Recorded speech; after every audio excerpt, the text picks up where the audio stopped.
All right, so I want to share a secret technique with you. Now, one of my students came to me and he had a problem. He was stuck on something for 2 hours. Let me share with you what that is. He ran his app, his program, and he comes to this title screen where he's asking the user to press enter or spacebar to enter debug mode. So he presses enter and it locks up and it disappears. Now, this thing was a complete mystery for him. So for 2 hours, he worked on this problem, reading his code, that type of stuff, not understanding what was the problem. He came to me for help, and I showed him this secret technique, and then within 10 minutes, he was able to solve his problem.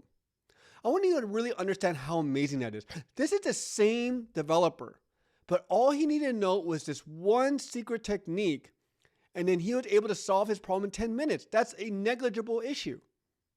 How many times have you got stuck because you didn't know how to do this one thing? And I'm going to show you how to do it right now.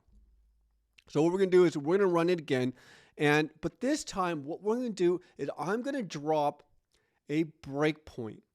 So let's go drop a breakpoint here, like on line 15.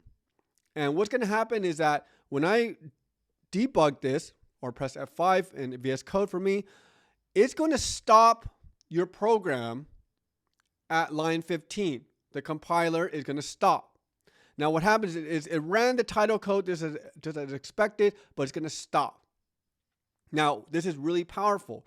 So you're going to see this little tiny menu here, and if you press this button, which is continue, it's just going to release it just like normal.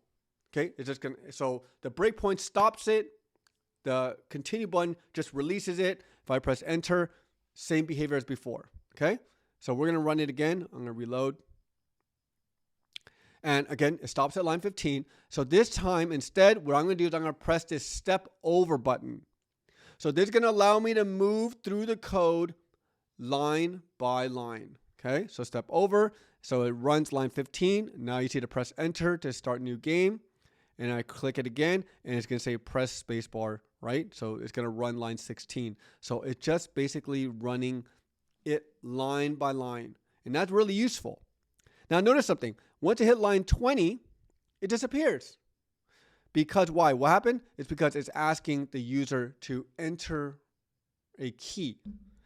So I press enter, and it resumes. And I can just go line by line. And if you just watch this go line by line, look at it. It enters a while loop, and everything looks pretty good, honestly, right? But then what happens here? It disappears. Again, the mystery even gets deeper. So now we know that line 50, there's something going on here. So this is what I'm going to do. I'm going to add the breakpoint on line 50. I'm going to release the one on line 15. And I'm going to run it again. This green button is a rerun. So restart. And it's going to catch it. Oh, no. I press the enter key. And it's going to catch it at line 50 again. So now we're back where we were. This is last time we were here. The compiler disappeared. And we didn't know what happened.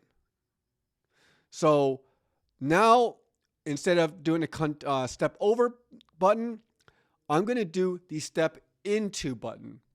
So I'm going to tell you there's two buttons to step into, step out. Step into means that on line 50, when we're calling a function, which in this case he's calling get my animals, we're going to go into that function. We're going to step into that function, and the compiler is going to follow that. If we were inside that function and we click step out, actually, let's just do it. So step into goes into function, and now we're in the get my animals function. So we're called that. Now we're inside that function. Now, if I were to do step out, basically it would resume on line 52 and just continue this point. So step into is to go inside this function. Step out pops it out onto this current timeline. So it's like Inception, right? You go deeper, and then you can come back out. Step into, step out. Okay? So that's how it works. I'm going to restart it again. It's going to catch it on line 50. We're going to step into And now I'm going to get my animal's function. So now I keep step over, step over, step over. And so we're going to keep doing this. And we're going to notice a pattern here. What do you see? What do you see is going on with this? If you don't notice it, the if statement never is true. And so what we have here is an infinite loop. Fun fact, Apple's address, their headquarters, I think is like one infinite loop. And that's what an infinite loop is. It's referring to this. So it's a little bit of an insider joke, but an infinite loop is basically something that just keeps going on over and over again to infinity. Okay? So now we have an infinite loop. So one of the powerful things about debugging is that you can now hover over these variables with your cursor and you will see values. So here animal point is value 10. Animals.count, you hover over it, that's value 30. If you look over my animals, look at this, it's an empty list. So you can see all this stuff. Now, if I hover over cost, for whatever reason, the value doesn't show up. But that's fine. So what I'm going to do is I'm going to highlight the variable, animal index cost, right click it, and go to add to watch. Highlight the variable, right click, add to watch. And that gives me the value here. See? So if I want to go and highlight this and go add to watch, this will give me animal point. So now if I run this code, look at, you'll see 850, 10, 800, 10. No matter what we do, it never becomes true. So this is really powerful information because now we can understand what is going on. And with this knowledge, that student was able to solve his problem in 10 minutes because now he has all the information he knows to understand what's going on. So this is what you need to do every time you get stuck. You should be dropping breakpoints. You should be adding to watch the values, the variables that you need to know so you can see what's going on. You want to pretend like you're a doctor and you're giving your patient an x-ray so you can see what is going on. Is there lymph nodes? Is it cancer nodes? What's going on?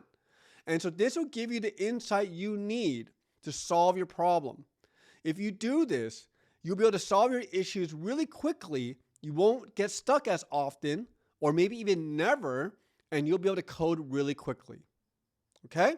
So that's my little spiel with you. I really hope you enjoyed this and used your debugger and use your breakpoints. It will save you, save your life. All right? Take care.